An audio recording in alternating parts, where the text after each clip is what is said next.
Bonjour, ici Patrick Pierrat. Voici l'essentiel des nouvelles en ce jeudi 6 juin. La Banque du Canada a abaissé son taux directeur pour la première fois depuis 4 ans. La Banque centrale l'a réduit d'un quart de point de pourcentage, ce qui porte le taux à 4,75%. Cette baisse a pour effet de réduire les coûts d'emprunt pour les ménages et les entreprises. Lors d'une conférence de presse donnée pour commenter la décision, le gouverneur de la Banque du Canada, Tiff Macklem, a expliqué que la Banque centrale a fait beaucoup de progrès dans sa lutte contre l'inflation. Il entrevoit d'autres baisses du taux directeur si l'inflation continue à ralentir. Québec autorise Northvolt à construire les premiers bâtiments de son usine. Le gouvernement Legault a accordé à l'entreprise suédoise une deuxième autorisation qui permet à Northvolt d'entamer la construction de son usine de fabrication de composantes et de batteries pour véhicules électriques. Northvolt devra encore obtenir une dizaine d'autres autorisations avant de commencer ses activités commerciales. Le gouvernement refuse d'exempter les étudiants autochtones de la loi 96.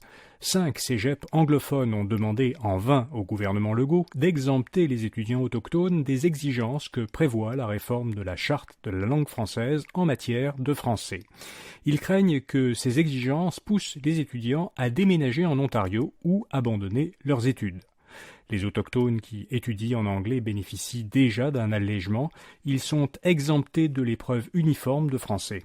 Un nouveau règlement leur permettra prochainement de suivre 3 cours obligatoires de français au lieu de devoir suivre 3 cours en français. Le gouvernement Legault estime que ces allègements sont suffisants.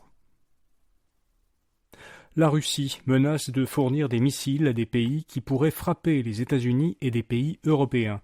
C'est une des menaces évoquées par Vladimir Poutine dans une entrevue qu'il a donnée à des agences de presse internationales. Poutine soutient que si les pays occidentaux se croient en droit de fournir des armes à l'Ukraine pour qu'elle frappe le territoire russe, alors la Russie a le droit de fournir des armes du même type à des pays qui pourraient les utiliser contre des installations sensibles de pays qui autorisent l'Ukraine à frapper la Russie. Hydro-Québec rapatrie les dernières activités de sa filiale ILO. ILO avait été lancé en 2019 pour récompenser en argent les abonnés qui réduisent leur consommation d'électricité lors des périodes de pointe. Il y a un peu plus d'un an, Hydro-Québec avait déjà rapatrié plusieurs activités d'ILO, dont celles de marketing, de vente et de services à la clientèle.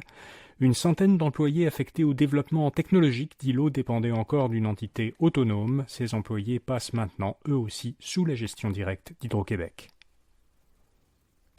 Vosker, une entreprise de Victoriaville dans le centre du Québec, obtient un financement de 125 millions de dollars américains. Vosker conçoit et commercialise des systèmes de surveillance connectés au réseau cellulaire pour les régions éloignées. L'entreprise reçoit ses fonds, principalement des prêts, de plusieurs banques et du gouvernement fédéral. La PME connaît une croissance très rapide. Ses revenus avaient presque quintuplé en 4 ans, selon un rapport de la firme comptable Deloitte publié l'an dernier.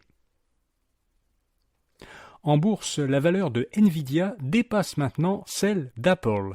La capitalisation boursière du fabricant américain de microprocesseurs Nvidia a bondi hier de 5% et atteint 3019 milliards de dollars américains à la fermeture des marchés, dépassant ainsi pour la première fois le cap de 3000 milliards.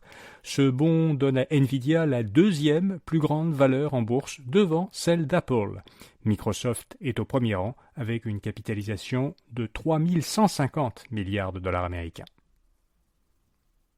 Le robot conversationnel Claude de la firme américaine Anthropic arrive au Canada.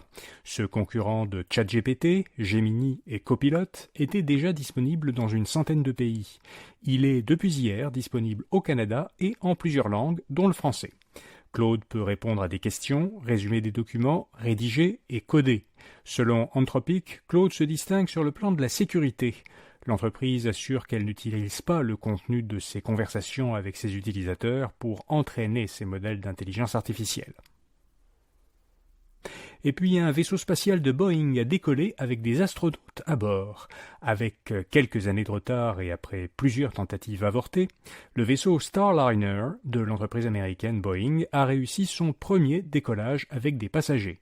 Il emporte 2 astronautes américains qui doivent aller passer une semaine dans la Station spatiale internationale, puis revenir sur Terre dans le même vaisseau. Boeing veut démontrer à la NASA que le Starliner est prêt à effectuer régulièrement des allers-retours vers l'espace. L'entreprise SpaceX, elle, transporte des astronautes entre la Terre et la Station spatiale internationale depuis déjà 4 ans. Voilà, vous savez l'essentiel. Bonne journée et à demain matin.